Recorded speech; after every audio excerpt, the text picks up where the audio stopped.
दोहरा थिरियो खालसा पास गन, हुक्म करियो महाराज। दूर दूर लग खरे रहो, बान खोज बेकाज। वाहिगुरु जी का खालसा, वाहिगुरु जी की फतेह। धन धन गुरुदेव जिस संग हर जपे, गुर कृपाल जप भये, ता अवगुण सब छपे। ऐसे करण कारण दीन दयाल भगत वत्सल अनाथनाथ मेहरबान जगत साईं सतगुरु श्री गुरु ग्रंथ साहिब जी महाराज जी की पावन पवित्र हजूरी च जुड़ बैठी बहुत ही सत्कार ते सन्मान योग गुरु स्वरूप गुरु खालसा साध संगत जीओ धनता दे पात्र हो।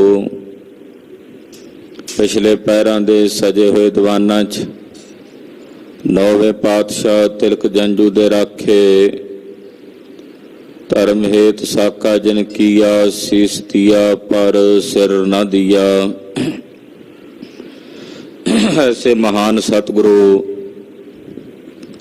श्री गुरु तेग बहादुर साहब जी महाराज जी दे पवित्र पावन सचखंड दरबार अंदर हाजरियां भर के गुरु की खुशियां प्राप्त कर रहे। लड़ीवार इतिहास की कथा कलगीधर पंथ दे वाली चट्टियां बाजां वाले सतगुरु श्री गुरु गोबिंद सिंह साहब जी महाराज जी का जस सोभा वडियाई कथन करन ते सुनन दा सुभाग सानू सारियां नू प्राप्त हो रहा है। सतगुरु जी श्री आनंदपुर साहब विखे विराजमान हन। पहाड़ी राजियां नू राजे भीम चंद नू अपनियां गलतियां दा पछतावा होया, सतगुरां दी शरण प्रवान कीती है, अपनियां कीतियां गलतियां दी मुआफ़ी सतगुरां दे चरनां च मंगी है। सतगुरु दयालु हन, शरण आया जान के गुरुदेव ने पालना कीती है। बाकी रियासतां दे राजे भी कुछ ना कुछ पिटावा महाराज जी दे चरनां च अर्पण करके अपनी शरधा गुरु चरनां विच व्यक्त करते ने, प्रगट करते ने। आनंदपुर साहब विच सारे सिख योधे गुरु पातशाह की कृपा नाल सुख नाल वस रहे ने। महाराज जी दे सजे दरबार विच नारद मुनि जी आए हन। गुरुदेव दे दर्शन करके बड़े सोहने किसी पंछी दे खंभ महाराज जी नूं भेंट कीते ने। दरअसल ये खंभ हुमा नाम दे पंछी दे हन जो गरीब नवाज पातशाह दे चरनां च ने अर्पण कीते ने कि महाराज ये खंभ आप जी अपने तीरां दीयां कानियां नाल ला के जदों चलाओगे तां उन्हां तीरां दा बड़ा वड्डा भारी वेग होवेगा। नारद जी ने गुरु कलगीधर जी की उपमा की है, क्योंकि नारद से रुमनारक से सब हों मिल गायो। ये जितने देवते ने ये सारे महाराज जी नूं गायन करते हैं, सतगुरां दी सिफत गायन करते ने। गावन तुधनो इंदासन बैठे देवतियां दर नाले, ये सारे महाराज जी नूं गा रहे ने। आओ कलगीधर पातशाह ने वो तीरां नूं लाण वास्ते खंभ दिते ने। कारीगर ने बड़े सोहने ढंग नाल तीर तैयार कीते। वो खंभ तीरां दीयां कानियां नूं लाए हन। तीर तैयार करके सिख ने महाराज जी नूं भेटा कीते हन। जिवें सतगुरु उन्हां तीरां दे नाल अपने सिखां नूं उपदेश बख्शिश कर रहे ने। ये पवित्र उपदेश केवल उस वेले दे ਸਿੱਖਾਂ ਵਾਸਤੇ ਨਹੀਂ ਸੀ। ਇਹ ਉਪਦੇਸ਼ ਅੱਜ ਦੇ ਸਮੇਂ ਵਿੱਚ ਜੋ ਵਰਤਮਾਨ ਦੇ ਸਿੱਖ ਨੇ ਉਹਨਾਂ ਲਈ ਵੀ ਹੈ। ਆਉਣ ਵਾਲੇ ਸਮੇਂ ਵਿੱਚ ਜਿਤਨੇ ਸਿੱਖ ਹੋਣਗੇ ਉਹਨਾਂ ਵਾਸਤੇ ਵੀ ਸਤਿਗੁਰਾਂ ਦਾ ਇਹ ਉਪਦੇਸ਼ ਹੈ।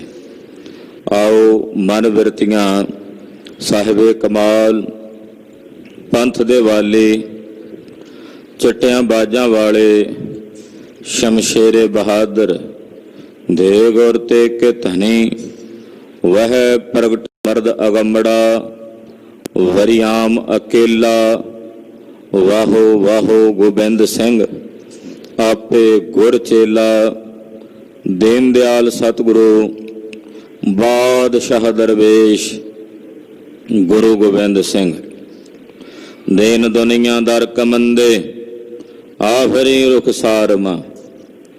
ਦੀਨ ਦੁਨੀਆਂ ਦਾ ਰਾਜ ਸਤਿਗੁਰੂ ਸੱਚੇ ਪਾਤਸ਼ਾਹ ਜੀ ਦੀ ਜ਼ੁਲਫ ਦੇ ਇੱਕ ਲੱਟ ਦੇ ਵਿੱਚ ਮਿਲਿਆ ਹੋਇਆ ਹੈ। ਐਸੇ ਗਰੀਬ ਨਵਾਜ ਸਤਿਗੁਰੂ ਸ੍ਰੀ ਗੁਰੂ ਗੋਬਿੰਦ ਸਿੰਘ ਸਾਹਿਬ ਦੇ ਪਵਿੱਤਰ ਚਰਨਾਂ ਵਿੱਚ ਸਮੂਹ ਮਾਈ ਭਾਈ ਆਪਣੀਆਂ ਹਾਜ਼ਰੀਆਂ ਲਵਾਓ। ਗੱਜ ਵੱਜ ਕੇ ਆਪਣੀ ਰਸਨਾ ਨੂੰ ਪਵਿੱਤਰ ਕਰਦੇ ਆਖੋ ਜੀ ਸਤਨਾਮ ਸ੍ਰੀ ਵਾਹਿਗੁਰੂ ਸਾਹਿਬ ਜੀ। ਸਤਨਾਮ ਸ੍ਰੀ ਵਾਹਿਗੁਰੂ ਸਾਹਿਬ ਜੀ। ਦੋਹਰਾ ਥਿਰਿਓ ਖਾਲਸਾ ਪਾਸ ਗਨ ਹੁਕਮ ਕਰਿਓ ਮਹਾਰਾਜ। ਸਤਿਗੁਰੂ ਜੀ ਦਾ ਸਾਜਿਆ ਨਵਾਜਿਆ ਖਾਲਸਾ ਪੰਥ ਤੀਸਰਾ ਪੰਥ ਬਹੁਰ ਤੀਸਰਾ ਪੰਥ ਕੀਜੈ ਪ੍ਰਧਾਨੀ। ਖਾਲਸਾ ਤੀਸਰਾ ਪੰਥ ਹੈ। ਬਾਕੀ ਪਹਿਲੇ ਜਿਹੜੇ ਦੋ ਪੰਥ ਨੇ ਉਹਨਾਂ ਪੰਥਾਂ ਤੋਂ ਨਿਰਲ ਹੈ। ਦਹੂ ਪੰਥ ਮੈਂ ਕਪਟ ਵਿਦਿਆ ਚਲਾਨੀ ਬਹੁਰ ਤੀਸਰਾ ਪੰਥ ਕੀਜੈ ਪ੍ਰਧਾਨੀ। ਉਨ ਹਿੰਦੂ ਤੁਰਕਨ ਤੇ ਨਿਆਰਾ ਰਚਿਓ ਖਾਲਸਾ ਪੰਥ ਕਰਾਰਾ।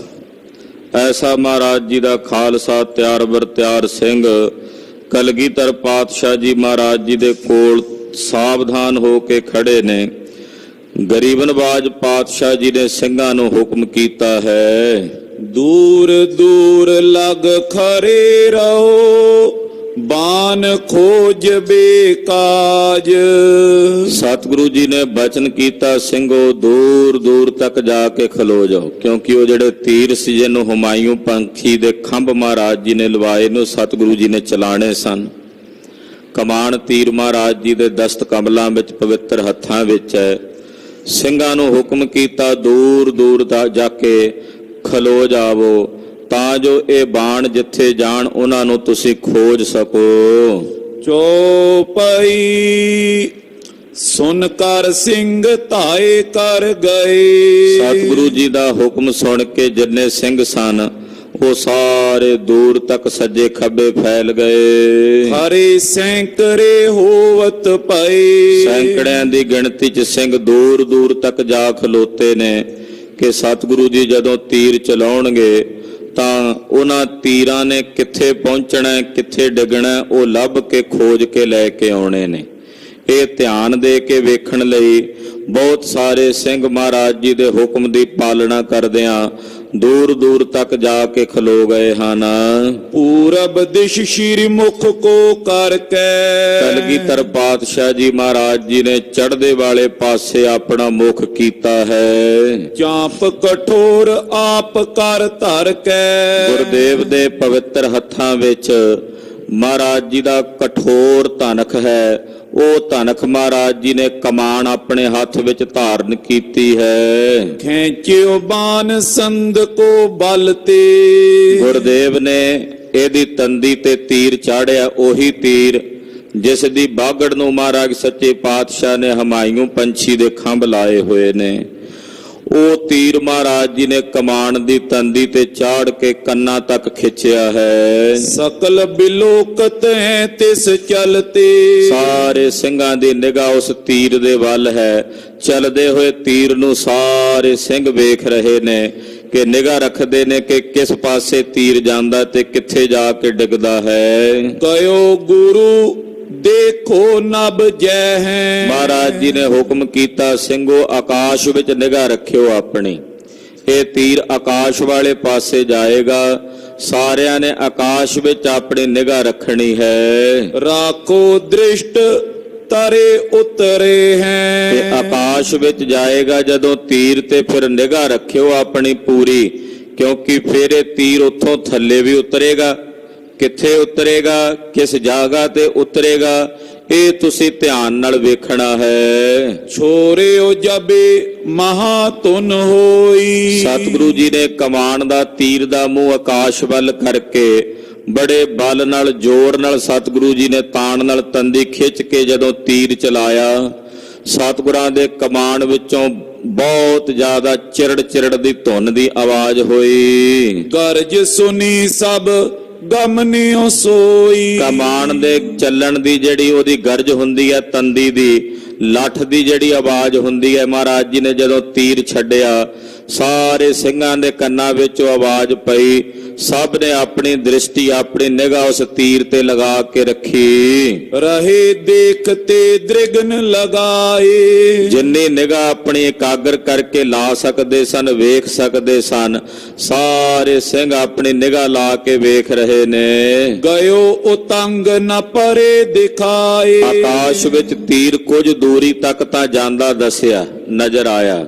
ਮੁੜ ਕੇ ਆਕਾਸ਼ ਵਿੱਚ ਕਿਸ ਪਾਸੇ ਜਾ ਕੇ ਉਹ ਤੀਰ ਅਲੋਪ ਹੋ ਗਿਆ, ਇਹ ਨਹੀਂ ਦਿਸਿਆ।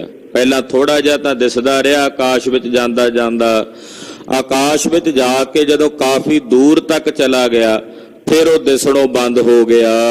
ਬਹਰੋ ਦੂਸਰ ਤਿਆਗਨ ਕੀਨ। ਫਿਰ ਮਹਾਰਾਜ ਜੀ ਨੇ ਦੂਸਰਾ ਤੀਰ ਚਲਾਇਆ। ਤੀਸਰ ਚਾਂਪ ਐਂਚ ਤਬ ਦੀਨ। ਦੂਸਰਾ ਤੀਰ ਵੀ ਉਸੇ ਤਰ੍ਹਾਂ ਆਕਾਸ਼ ਵਿੱਚ ਜਾਂਦਾ ਸਿੰਘਾਂ ਨੇ ਵੇਖਿਆ।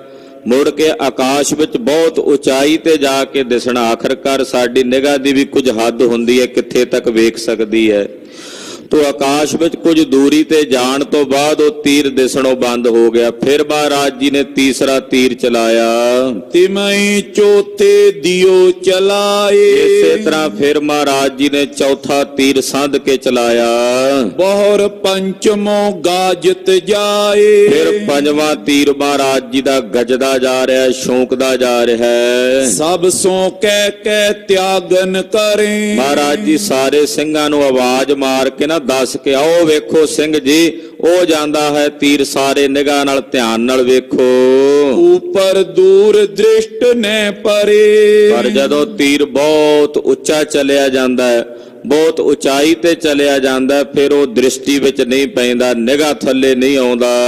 ਦੇਖਤ ਰਹੇ ਖਰੇ ਸਭ ਹੋਏ। ਸਾਰੇ ਖਲੋਤੇ ਵੇਖਦੇ ਰਹੇ, ਸਾਰਿਆਂ ਦੀ ਨਿਗਾਹ ਉਸ ਪਾਸੇ ਲੱਗੀ ਹੋਈ ਹੈ। ਆਵੇਂ ਤੀਰ ਪ੍ਰਤੀਖਤ ਸੋਏ। ਸਾਰੇ ਉਡੀਕਦੇ ਨੇ ਵੀ ਥੱਲੇ ਜਦੋਂ ਡਿੱਗੇਗਾ ਉਦੋਂ ਤਾਂ ਦਿਸੇਗਾ ਨਾ, ਜੇ ਆਕਾਸ਼ ਉੱਚੇ ਜਾਂਦਾ ਨਹੀਂ ਦਿਸਦਾ, ਤੇ ਜਦੋਂ ਥੱਲੇ ਆਵੇਗਾ ਫਿਰ ਤਾਂ ਦਿਸਣਾ ਚਾਹੀਦਾ ਨਾ। ਸਾਰੇ ਵੇਖਦੇ ਨੇ ਨਿਗਾਹ ਲਾ ਕੇ ਵੀ ਤੀਰ ਥੱਲੇ ਆਵੇ। ਜਦੋਂ ਥੱਲੇ ਆ ਕੇ ਡਿੱਗੇਗਾ ਤੇ ਜਿੱਥੇ ਡਿੱਗੇਗਾ ਫਿਰ ਵੇਖਾਂਗੇ। ਬੀਤਿਓ ਜਾਮ ਰਹੇ ਤੈ ਠਾਂਡੇ। ਇੱਕ ਪੈਰ ਤਕਰੀਬਨ ਬੀਤ ਗਿਆ ਇਸੇ ਤਰ੍ਹਾਂ ਖਲੋਤਿਆ।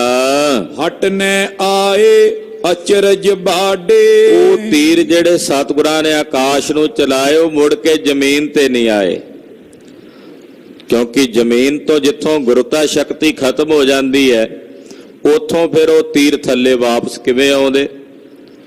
ਤੂੰ ਕਹਿੰਦੇ ਵੇਖਦੇ ਰਹੇ ਸਿੰਘ ਵੀ ਆਉਣਗੇ ਤਾਂ ਥੱਲੇ ਹੀ ਨਾ, ਆਖਰਕਾਰ ਡਿੱਗ ਕੇ, ਪਰ ਉਹ ਥੱਲੇ ਨਹੀਂ ਆਏ। ਇੱਕ ਪੈਰ ਤੱਕ ਆਲੇ ਦੁਆਲੇ ਪੂਰੀ ਨਿਗਾਹ ਇਕਾਗਰ ਕਰਕੇ ਵੇਖਦੇ ਰਹੇ। ਉਨ ਸਭ ਸਤਿਗੁਰ ਨਿਕਟ ਪਹੁੰਚੇ। ਜਦੋਂ ਕੋਈ ਵੀ ਤੀਰ ਆਕਾਸ਼ ਵਿੱਚੋਂ ਥੱਲੇ ਨਹੀਂ ਡਿੱਗਾ, ਫਿਰ ਉਹ ਸਾਰੇ ਸਿੰਘ ਮਹਾਰਾਜ ਜੀ ਦੇ ਕੋਲ ਹਟ ਕੇ ਆਏ। ਪ੍ਰਭ ਜੀ ਦੇਖ ਰਹੇ ਹਮ ਉੱਚੇ। ਬੇਨਤੀ ਕਰਕੇ ਕਹਿਣ ਲੱਗੇ, ਪ੍ਰਭੂ ਜੀ ਅਸੀਂ ਆਪਣੀ ਪੂਰੀ ਨਿਗਾਹ ਲਾ ਕੇ, ਦ੍ਰਿਸ਼ਟੀ ਲਾ ਕੇ ਤੀਰ ਵੇਖਦੇ ਰਹੇ ਹਾਂ। ਗਏ ਗगन में ਫਿਰੇ ਨਾ ਫੇਰੇ। ਆਕਾਸ਼ ਵੱਲ ਗਏ ਉਹ ਤੀਰ ਮੁੜ ਕੇ ਜ਼ਮੀਨ ਤੇ ਵਾਪਸ ਭੁੰਜਿਆ ਨਹੀਂ ਆਏ। ਦੂਰ ਦੂਰ ਥਿਰ ਹੋਏ ਤੈ ਹੇਰੇ। ਅਸੀਂ ਦੂਰ ਦੂਰ ਖਲੋ ਕੇ ਆਪਣੀ ਨਿਗਾਹ ਮਾਰ ਕੇ ਵੇਖ ਲਿਆ। ਤਰੇ ਤਰਾ ਪਰ ਸੋਨੇ ਆਏ। ਉਹ ਤੀਰ ਮੁੜ ਕੇ ਮਹਾਰਾਜ ਜੀ ਥੱਲੇ ਜ਼ਮੀਨ ਤੇ ਆਏ ਹੀ ਨਹੀਂ, ਜਿਹੜੇ ਆਪ ਜੀ ਨੇ ਆਕਾਸ਼ ਵੱਲ ਮੂੰਹ ਕਰਕੇ ਚਲਾਏ ਹਨ। ਜੇ ਆਵਤ ਦਿਖੀਏ ਸਮੁਦਾਏ। ਜੇ ਉਹ ਤੀਰ ਆਉਂਦੇ ਹੁੰਦੇ, ਇੱਕ ਦੀ ਨਿਗਾਹ ਨਾ ਪੈਂਦੀ, ਦੂਜੇ ਦੀ ਪੈ ਜਾਂਦੀ, ਦੂਜੇ ਦੀ ਨਾ ਪੈਂਦੀ, ਇੰਨੇ ਜਣੇ ਵੇਖਦੇ ਨੇ, ਸਾਰਿਆਂ ਦੀ ਨਿਗਾਹ ਥੱਲੇ। ਮਹਾਰਾਜ ਜੀ ਉਹ ਮੁੜ ਕੇ ਤੀਰ ਥੱਲੇ ਡਿੱਗਦਾ ਨਹੀਂ ਦਿਸਿਆ। ਗਰਜਤ ਪੁਨ ਕੋ ਮੇਘ ਸਮਾਨਾ। ਮਹਾਰਾਜ ਕੋਈ ਮੇਘ ਦੇ ਸਮਾਨ, ਬੱਦਲ ਦੇ ਸਮਾਨ ਉਹ ਗਰਜਦੇ ਜਾਂਦੇ ਹਨ। ਸੋ ਹਮ ਸੁਨਤ ਰਹੇ ਥਿਰ ਕਾਨਾ। ਉਹ ਅਸੀਂ ਜ਼ਰੂਰ ਸੁਣਦੇ ਰਹੇ ਹਾਂ ਕੰਨਾਂ ਦੇ ਵਿੱਚ ਆਵਾਜ਼, ਪਰ ਉਹ ਵਾਪਸ ਆਉਂਦਾ ਤੀਰ ਮੁੜ ਕੇ ਅਸੀਂ ਨਹੀਂ ਨਿਹਾਰਿਆ, ਅਸੀਂ ਨਹੀਂ ਵੇਖਿਆ। ਗਏ ਦੂਰ ਪੁਨ ਸੁਨੀ ਨਾ ਸੋਈ। ਫਿਰ ਉਹ ਤੀਰ ਜਿੱਥੋਂ ਤੱਕ ਦਿਸਦਾ ਸੀ ਉੱਥੋਂ ਤੱਕ ਤੇ ਛੂੰਕਣ ਦੀ ਵੀ ਆਵਾਜ਼ ਆਉਂਦੀ ਸੀ ਉਹਦੀ। ਜਦੋਂ ਬਹੁਤ ਦੂਰ ਉਚਾਈ ਤੇ ਚਲਾ ਗਿਆ, ਫਿਰ ਮਹਾਰਾਜ ਉਹਦੀ ਆਵਾਜ਼ ਸੁਣਨੋਂ ਵੀ ਬੰਦ ਹੋ ਗਈ ਤੇ ਦਿਸਣੋਂ ਵੀ ਬੰਦ ਹੋ ਗਿਆ। ਸਭ ਕੀ ਮਤ ਬਿਸਮਤ ਪਿਥੋਈ। ਮਹਾਰਾਜ ਸਾਡੀ ਸਾਰਿਆਂ ਦੀ ਮਤ ਹੈਰਾਨ ਹੋ ਗਈ ਹੈ ਕਿ ਆਖਰਕਾਰ ਤੀਰ ਆਕਾਸ਼ ਵਿੱਚ ਗਏ, ਮੁੜ ਕੇ ਵਾਪਸ ਕਿਉਂ ਨਹੀਂ ਆਏ। ਸੁਭਾਵਕ ਹੈ ਜਦੋਂ ਆਕਾਸ਼ ਵੱਲ ਕੋਈ ਵੀ ਚੀਜ਼ ਜਾਂਦੀ ਹੈ, ਡਿੱਗ ਕੇ ਜ਼ਮੀਨ ਤੇ ਧਰਤੀ ਤੇ ਆਉਂਦੀ ਹੈ ਵਾਪਸ। ਇਹ ਤੀਰ ਵਾਪਸ ਕਿਉਂ ਨਹੀਂ ਆਏ, ਇਹ ਵੇਖ ਕੇ ਮਹਾਰਾਜ ਜੀ ਅਸੀਂ ਸਾਰੇ ਅਚਰਜ ਤੇ ਹੈਰਾਨ ਹਾਂ। ਸੁਨ ਪ੍ਰਭ ਕਹਿਓ ਨਾ ਉਪਰ ਕੋ ਹੈ। ਮਹਾਰਾਜ ਜੀ ਕਹਿਣ ਲੱਗੇ, ਸਿੰਘੋ ਉੱਤੇ ਕਿਹੜਾ ਕੀ ਕੋਈ ਆਸਣ ਲਾ ਕੇ ਬੈਠਾ ਵੀ ਥੱਲੇ ਤੀਰ ਜਾਂਦੇ ਨੇ ਉਹ ਫੜ ਲੈਂਦਾ ਤੇ ਥੱਲੇ ਨਹੀਂ ਆਉਂਦੇ। ਪਾਤਸ਼ਾਹ ਵੀ ਨਾ ਜਾਣ ਕੇ ਚੋਜ ਕਰਦੇ ਆ, ਹੱਸਦਿਆਂ ਹੋਇਆ।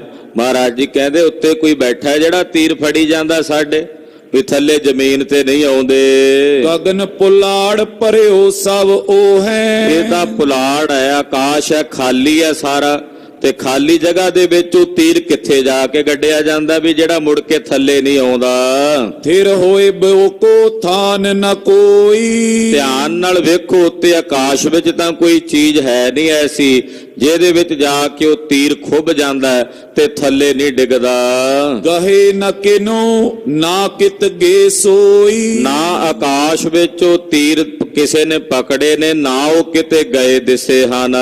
ਨੀਕੇ ਦੇਖ ਖੋਜ ਨਾ ਕਰੀਏ। ਮਹਾਰਾਜ ਜੀ ਕਹਿੰਦੇ ਲੱਭੋ ਲੱਭੋ ਸਿੰਘੋ, ਇੱਥੇ ਹੀ ਥੱਲੇ ਡਿੱਗੇ ਹੋਣੇ ਆ ਕਿਤੇ ਨਾ ਕਿਤੇ। ਆਕਾਸ਼ ਵਿੱਚ ਥੋੜੀ ਕਿਸੇ ਨੇ ਫੜ ਲਏ ਨੇ, ਤੇ ਉੱਥੇ ਗਏ ਸੀ, ਮੁੜ ਕੇ ਆਉਣੇ ਤਾਂ ਜ਼ਮੀਨ ਤੇ ਹੀ ਸਨ। ਤੁਸੀਂ ਚੰਗੀ ਤਰ੍ਹਾਂ ਭਾਲ ਕਰੋ, ਲੱਭੋ, ਖੋਜ ਕਰੋ। ਬਾਨ ਅਜਾਇਬ ਲਿਆਇਓ ਨੈ ਟਰੀਏ। ਉਹ ਬੜੇ ਅਜਾਇਬ ਬਾਣ ਨੇ, ਉਹਨਾਂ ਨਾਲ ਜਿਹੜੇ ਖੰਭ ਲਾਏ ਨੇ ਬੜੇ ਅਜਾਇਬ ਨੇ। ਇਹ ਤੁਸੀਂ ਜਾ ਕੇ ਟੋਲ ਕੇ ਲੱਭ ਕੇ ਜ਼ਰੂਰ ਲੈ ਕੇ ਆਓ। ਕਹਾਂ ਗਏ ਕਹਿ ਦੇਹੋ ਬਤਾਏ। ਤੇ ਜਾ ਕੇ ਵੇਖੋ ਵੀ ਕਿੱਥੇ ਹਨ, ਧਿਆਨ ਨਾਲ ਵੇਖ ਕੇ ਆ ਕੇ ਸਾਨੂੰ ਦੱਸੋ। ਬਾਨ ਬੇਕੀਮਤ ਦਏ ਚਲਾਏ। ਉਹ ਬੇਕੀਮਤੇ ਬਾਣ ਨੇ, ਕਿਉਂਕਿ ਉਹਨਾਂ ਨੂੰ ਜਿਹੜੇ ਖੰਭ ਲੱਗੇ ਨੇ ਉਹ ਬੜੇ ਕੀਮਤੀ ਨੇ। ਉਹ ਬੇਕੀਮਤੇ ਬਾਣ ਅਸੀਂ ਚਲਾਏ ਨੇ, ਵੇਖੋ ਲੱਭ ਕੇ ਲਿਆਓ, ਭਾਲ ਕੇ ਲਿਆਓ। ਸ਼੍ਰੀ ਮੁਖ ਤੇ ਸੁਨ ਕੈ ਸਿੱਖ ਕਹੇ। ਸਤਿਗੁਰੂ ਜੀ ਦੇ ਮੁਖੋਂ ਸੁਣ ਕੇ ਸਿੱਖ ਫਿਰ ਬੋਲੇ, ਕਹਿਣ ਲੱਗੇ ਹਮਨੇ ਪੇਵ ਤਿਨੋ ਕੋ ਲਏ। ਕਹਿਣ ਲੱਗੇ ਮਹਾਰਾਜ ਜੀ ਸਾਨੂੰ ਤਾਂ ਨਹੀਂ ਲੱਭਾ ਭੇਤ ਉਹਨਾਂ ਦਾ, ਉਹ ਤੀਰ ਮਹਾਰਾਜ ਜੀ ਸਾਨੂੰ ਤਾਂ ਨਹੀਂ ਲੱਭੇ, ਨਾ ਹੀ ਦਿਸੇ ਹਨ। ਕੁਦਰਤ ਕੇ ਮਾਲਿਕ ਗੁਰ ਪੂਰੇ। ਇਹ ਸਤਿਗੁਰੂ ਪੂਰੇ, ਤੁਸੀਂ ਇਸ ਕੁਦਰਤ ਦੇ ਮਾਲਕ ਹੋ। ਇਹ ਸਾਰੀ ਕੁਦਰਤ ਮਹਾਰਾਜ ਜੀ ਤੁਹਾਡੀ ਹੈ, ਤੁਹਾਡੀ ਰਚੀ ਹੋਈ ਹੈ, ਸਿਰਜੀ ਹੋਈ ਹੈ। ਕੌਣ ਲਖੇ ਚਾਲਿਤਰ ਸਰੂਰੇ। ਆਪ ਜੀ ਦੇ ਇਹਨਾਂ ਸੁੰਦਰ ਚਰਿਤਰਾਂ ਨੂੰ ਕੌਣ ਜਾਣ ਸਕਦਾ ਹੈ ਸੁਆਮੀ ਜੀ। ਕਿਹਦੇ ਵਿੱਚ ਇੰਨਾ ਤਾਣ ਤੇ ਬਲ ਹੈ ਜਿਹੜਾ ਆਪ ਜੀ ਦੇ ਇਹਨਾਂ ਸੁੰਦਰ ਚਰਿਤਰਾਂ ਨੂੰ ਜਾਣ ਸਕੇ। ਜਾਨੋ ਆਪ ਸਰਬ ਕੀ ਗਤੀ। ਤੁਸੀਂ ਸੰਸਾਰ ਦੇ ਸਮਸਤ ਜੀਵਾਂ ਵਿੱਚ ਕਿੱਥੇ ਕੀ ਵਰਤ ਰਿਹਾ, ਕਿੱਥੇ ਕੀ ਘਟ ਰਿਹਾ, ਇਹ ਸਭ ਕੁਝ ਤੁਸੀਂ ਮਹਾਰਾਜ ਜੀ ਜਾਣਦੇ ਹੋ। ਸਭ ਦੀ ਗਤੀ ਤੁਸੀਂ ਜਾਣਦੇ ਹੋ। ਪਕਰੇ ਕਿਦੋਂ ਥਿਰੇ ਜਿਤ ਕੀਤੀ। ਉਹ ਤੀਰ ਆਕਾਸ਼ ਵਿੱਚ ਕਿਸੇ ਨੇ ਫੜ ਲਏ ਨੇ, ਜਾਂ ਕਿਸੇ ਜਗ੍ਹਾ ਤੇ ਜਾ ਕੇ ਉਹ ਥਿਰ ਹੋ ਗਏ ਨੇ। ਇਹਦੇ ਬਾਰੇ ਮਹਾਰਾਜ ਜੀ ਸਾਨੂੰ ਨਹੀਂ ਪਤਾ, ਪਰ ਇਹਨਾਂ ਸਾਨੂੰ ਪਤਾ ਹੈ ਕਿ ਆਪ ਜੀ ਜ਼ਰੂਰ ਜਾਣਦੇ ਹੋ। ਸਾਨੂੰ ਨਹੀਂ ਪਤਾ, ਪਰ ਇਹਨਾਂ ਜ਼ਰੂਰ ਵਿਸ਼ਵਾਸ ਤੇ ਪਤਾ ਹੈ ਕਿ ਉਹਨਾਂ ਬਾਰੇ ਤੁਸੀਂ ਜਾਣਦੇ ਹੋ। ਦੇਖਤ ਰਹੇ ਗगन ਦਿਸ਼ ਸਾਰੇ, ਅਸੀਂ ਸਾਰੇ ਆਪਣੀ ਨਿਗਾਹ ਮਾਰ ਕੇ ਆਕਾਸ਼ ਵੱਲ ਵੇਖਦੇ ਰਹੇ ਹਾਂ। ਬਿਕ ਚਲਤੇ ਪੁਨ ਨਹੀਂ ਨਿਹਾਰੇ, ਚਲਦੇ ਤੀਰ ਜਾਂਦੇ ਮੁੜ ਕੇ ਥੋੜਾ ਸਮਾਂ ਦਿਸਦੇ, ਅਲੋਪ ਹੋ ਕੇ ਮੁੜ ਨਜ਼ਰ ਨਹੀਂ ਆਉਂਦੇ। ਰਹੇ ਪ੍ਰਤੀਖਤ ਜਾਮ ਬਿਤਾਇਓ, ਅਸੀਂ ਉਡੀਕਦੇ ਰਹੇ, ਪੈਰ ਦਾ ਸਮਾਂ ਬਤੀਤ ਕਰ ਦਿੱਤਾ ਵੀ ਮੁੜ ਥੱਲੇ ਆਉਣਗੇ।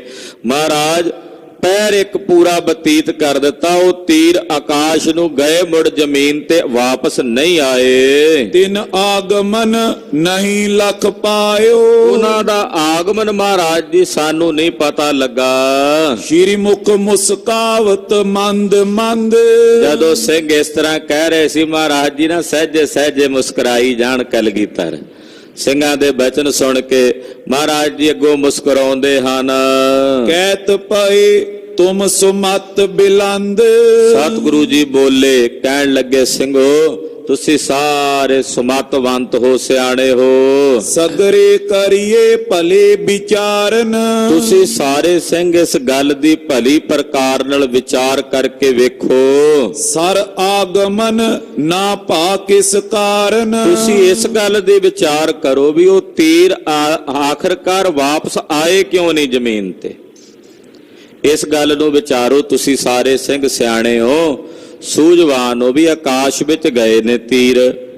ਹੋਰ ਅੱਗੇ ਵੀ ਆਪਾਂ ਤੀਰ ਚਲਾਉਨੇ, ਆਕਾਸ਼ ਨੂੰ ਮੁੜ ਜ਼ਮੀਨ ਤੇ ਆਉਂਦੇ ਨੇ, ਪਰ ਆ ਜਿਹੜੇ ਤੀਰ ਗਏ ਤੇ ਵਾਪਸ ਮੁੜ ਕੇ ਧਰਤੀ ਤੇ ਨਹੀਂ ਆਏ, ਇਹਦਾ ਕੀ ਕਾਰਨ ਹੋ ਸਕਦਾ, ਇਹ ਵਿਚਾਰ ਕਰੋ।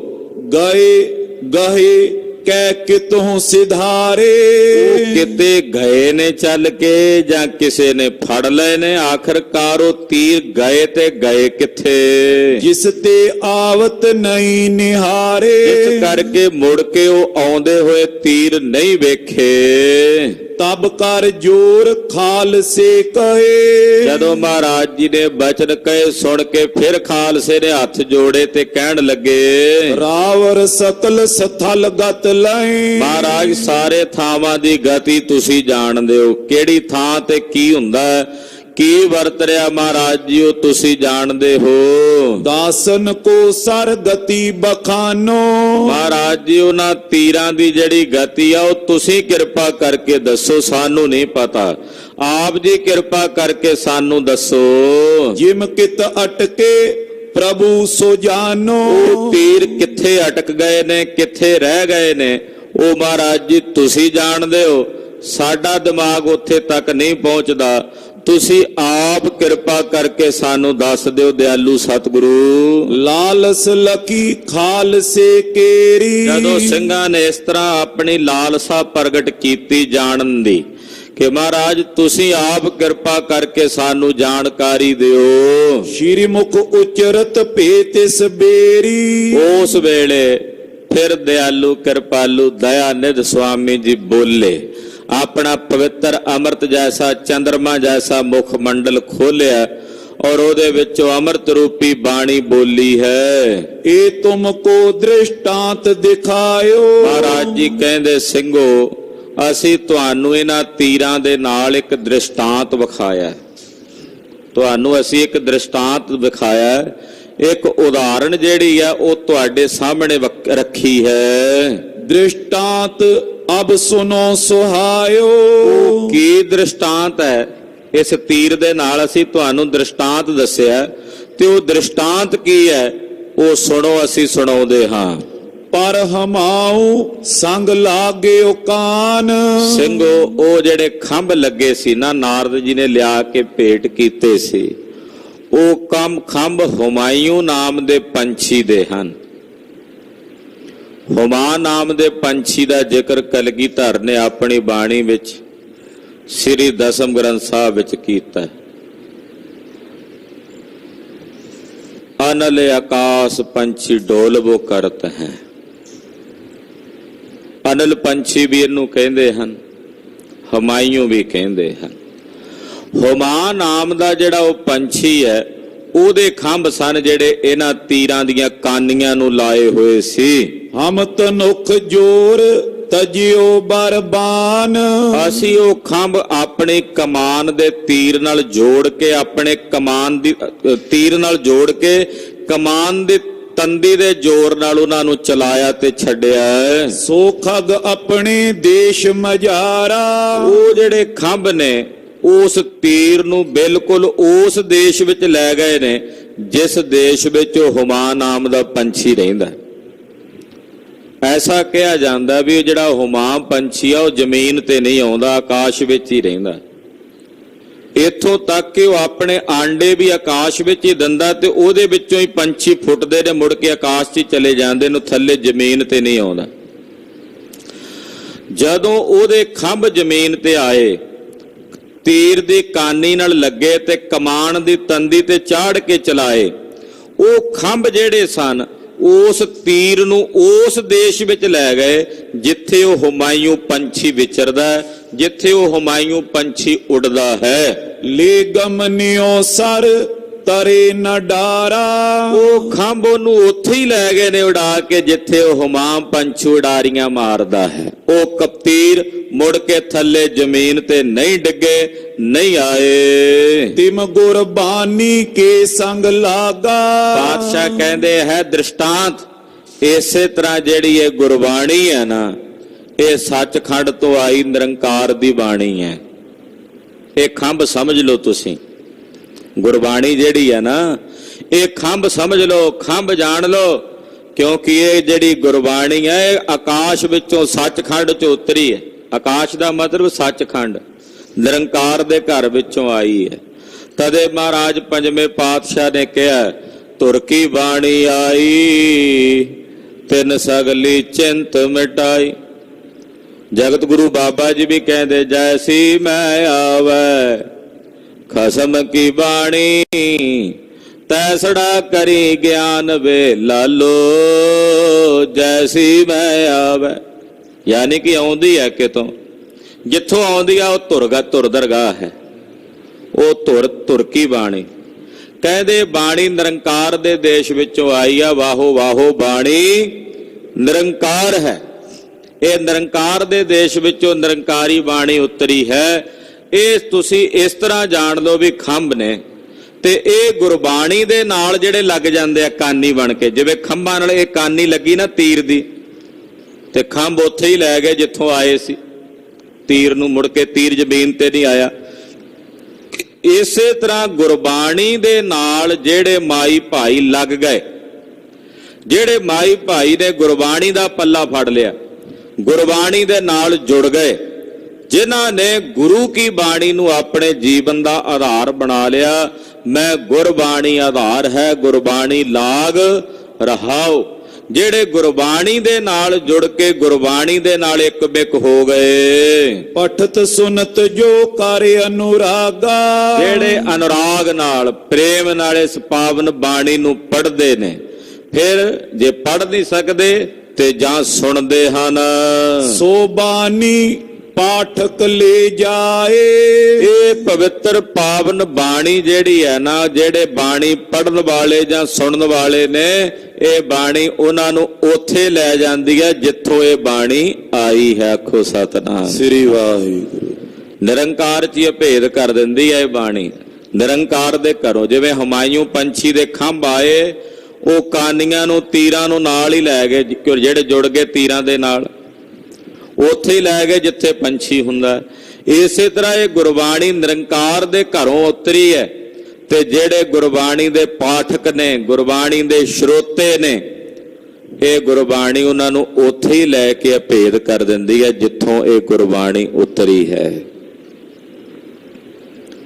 ਗੁਰਬਾਣੀ ਸਤ ਸਰੂਪ ਹੈ, ਪਰਮੇਸ਼ਰ ਦਾ ਸਰੂਪ ਹੈ, ਔਰ ਗੁਰਬਾਣੀ ਪੜ੍ਹਨ ਸੁਣਨ ਵਾਲੇ ਉਸੇ ਪਰਮੇਸ਼ਰ ਦੇ ਸਰੂਪ ਵਿੱਚ ਇੱਕ ਮਿਕ ਹੋ ਜਾਂਦੇ ਹਨ।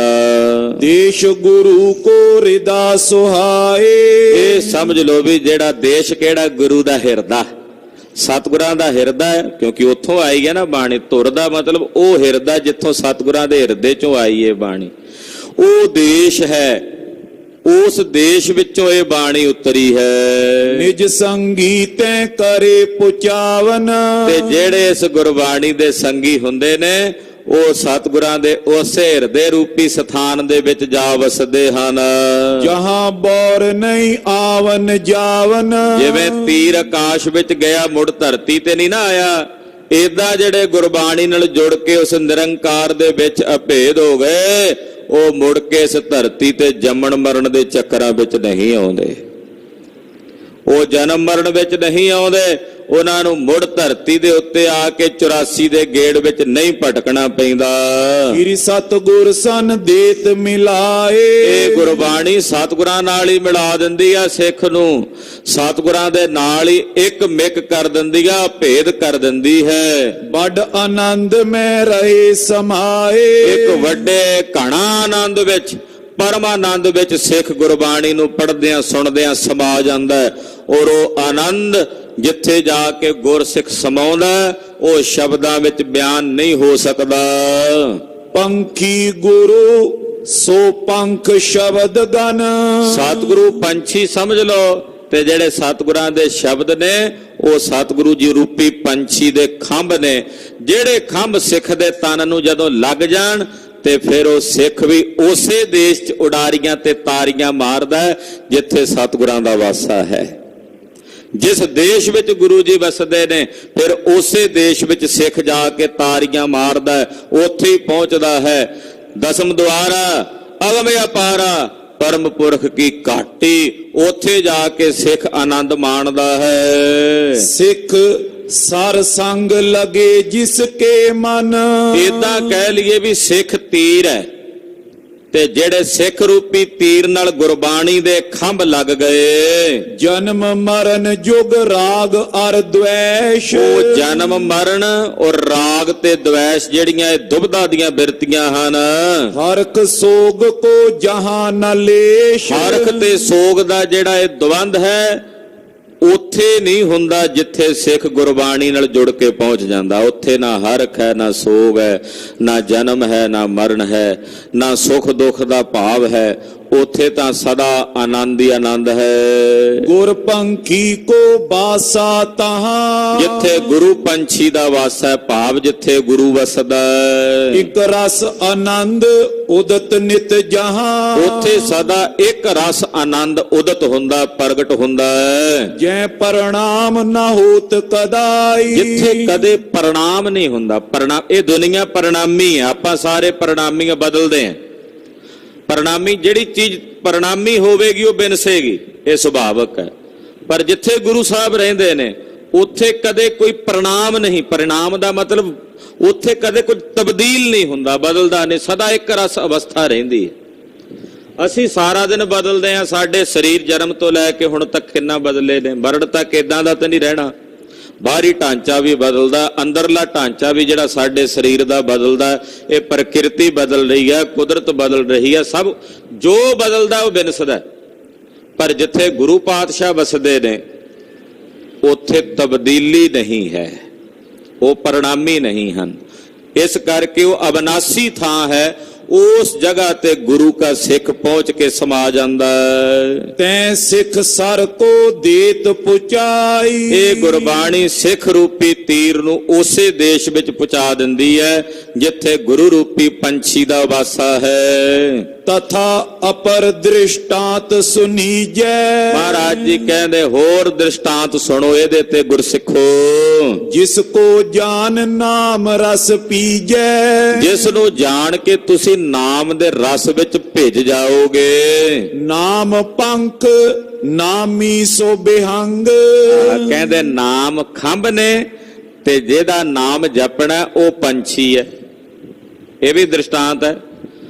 ਨਾਮ ਖੰਭ ਨੇ, ਜਿਵੇਂ ਹਮਾਇੂ ਪੰਛੀ ਦੇ ਖੰਭ ਨੇ, ਤੇ ਜਿਸ ਦਾ ਨਾਮ ਜਪਣਾ ਉਹ ਜਿਹੜਾ ਨਾਮੀ ਹੈ ਉਹ ਪੰਛੀ ਹੈ, ਏਦਾਂ ਕਹਿ ਲੋ।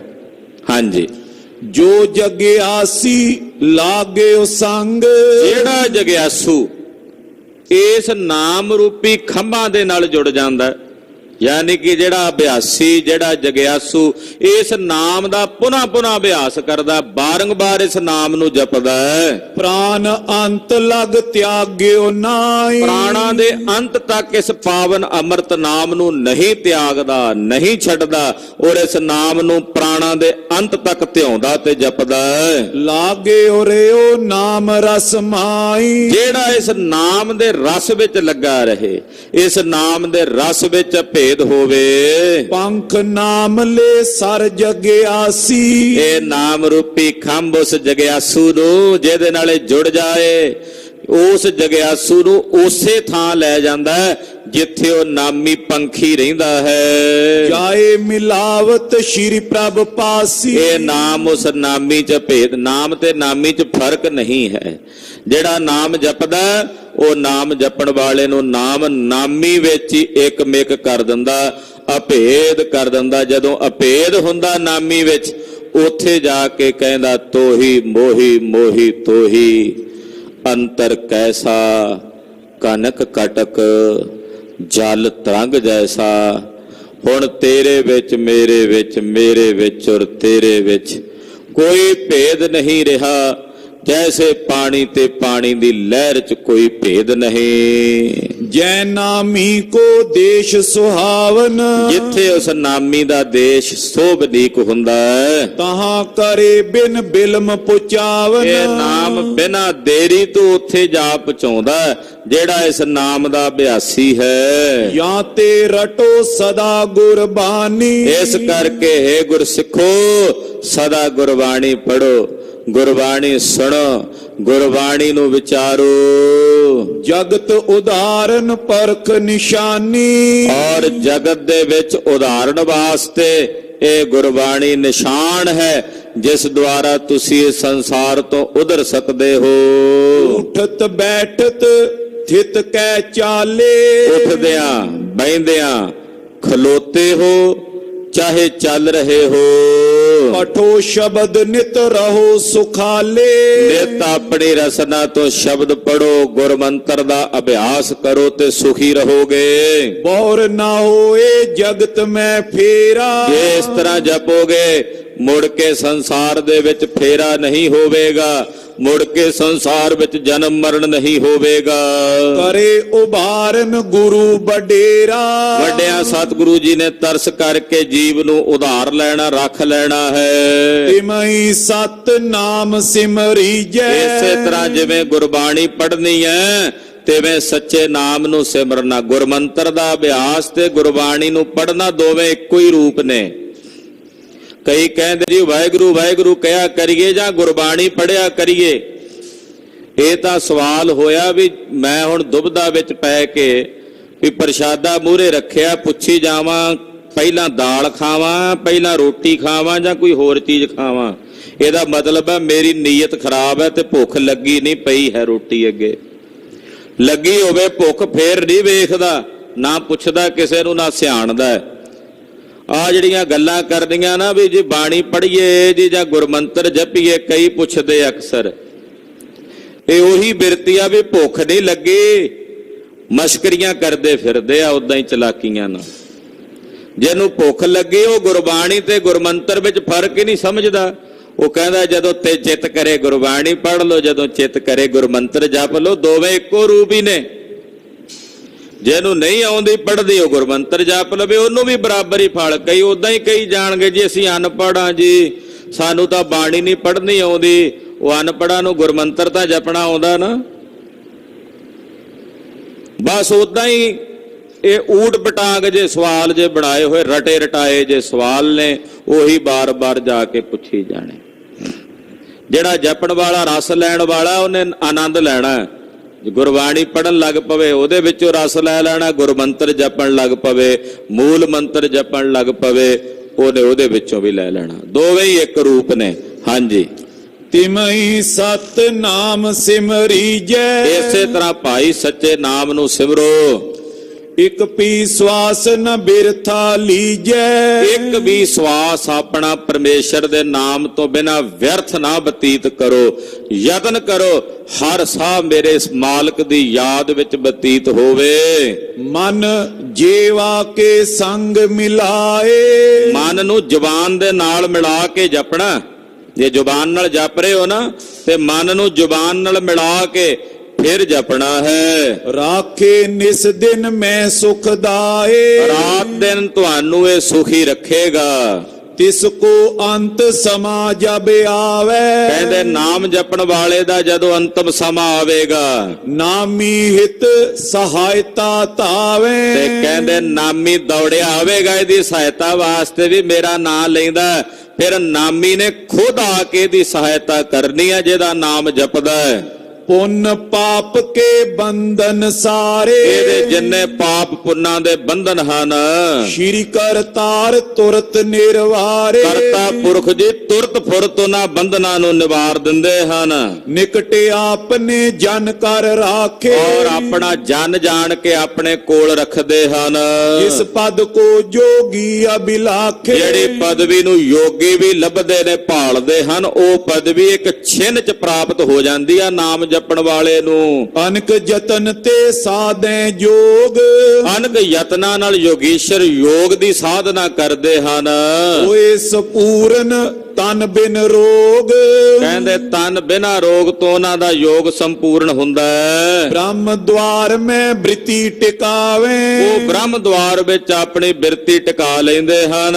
ਜੁਗਤ ਜੋਗ ਰਸ ਕੋ ਪਾਵੇ। ਉੱਥੇ ਜੋਗ ਜੁਗਤ ਦੇ ਰਸ ਨੂੰ ਯੋਗੀ ਪਾਉਂਦੇ ਹਨ। ਸੋ ਅਬ ਕਲੀ ਕਾਲ ਮੈਂ ਪਰ ਨਾਈ। ਕਲਯੁਗ ਵਿੱਚ ਇਹ ਪ੍ਰਕਿਰਿਆ ਬੜੀ ਔਖੀ ਹੈ। ਉੱਥੇ ਬ੍ਰਹਮ ਰੰਦਰ ਵਿੱਚ ਸੁਰਤ ਟਿਕਾਉਣੀ ਦਸਮ ਦਵਾਰ ਨੂੰ ਸਾਧਣਾ ਇਹ ਕਲਯੁਗ ਦੇ ਵਿੱਚ ਯੋਗ ਦੀਆਂ ਪ੍ਰਕਿਰਿਆਵਾਂ ਕਰਨੀਆਂ ਚੱਕਰਾਂ ਨੂੰ ਵਿੰਨਣਾ ਇਹ ਬੜੀ ਔਖੀ ਪ੍ਰਕਿਰਿਆ ਨਹੀਂ ਹੋ ਸਕਦੀ। ਜਾਂ ਤੇ ਰਮੋ ਨਾਮ ਰਸ ਮਾਈ। ਇਸ ਕਰਕੇ ਨਾਮ ਰਸ ਵਿੱਚ ਰਮ ਜੋ ਇਹੀ ਸਭ ਤੋਂ ਵੱਡਾ ਯੋਗ ਹੈ ਸਭ ਤੋਂ ਵੱਡਾ ਧਿਆਨ ਹੈ। ਰਹਿਤ ਵੈਰ ਤਨ ਕੀ ਸਭ ਤਰੇ। ਬਾਹਰਲੇ ਸਰੀਰ ਦੀ ਜਿਹੜੀ ਰਹਿਤ ਹੈ ਉਹ ਗੁਰੂ ਦੀ ਦੱਸੀ ਹੋਈ ਧਾਰਨ ਕਰੇ। ਜਿਮ ਗੁਰ ਪੰਨਿਓ ਨ ਤਿਸ ਤੇ ਟਰੇ। ਜਿਵੇਂ ਗੁਰੂ ਸਾਹਿਬ ਨੇ ਕਿਹਾ ਉਹਦੇ ਤੋਂ ਟਾਲਾ ਨਾ ਕਰੇ। ਬਾਹਰੋਂ ਸਰੀਰ ਦੀ ਰਹਿਤ ਉਸ ਤਰ੍ਹਾਂ ਰੱਖੇ ਜਿਵੇਂ ਗੁਰੂ ਪਾਤਸ਼ਾਹ ਨੇ ਕਹੀ ਹੈ ਰੱਖਣ ਨੂੰ। ਅੰਤਰ ਵ੍ਰਿਤੀ ਨਾਮ ਲਿਵ ਲਾਵੇ। ਔਰ ਅੰਦਰੋਂ ਜਿਹੜੀ ਵਿਰਤੀ ਆ ਉਹ ਨਾਮ ਦੇ ਨਾਲ ਜੋੜ ਕੇ ਰੱਖੇ। ਗੁਰ ਮੂਰਤ ਕੋ ਹਿਰਦੈ ਬਸਾਵੇ। ਔਰ ਗੁਰੂ ਕੀ ਪਵਿੱਤਰ ਮੂਰਤ ਨੂੰ ਆਪਣੇ ਹਿਰਦੇ ਵਿੱਚ ਵਸਾਵੇ।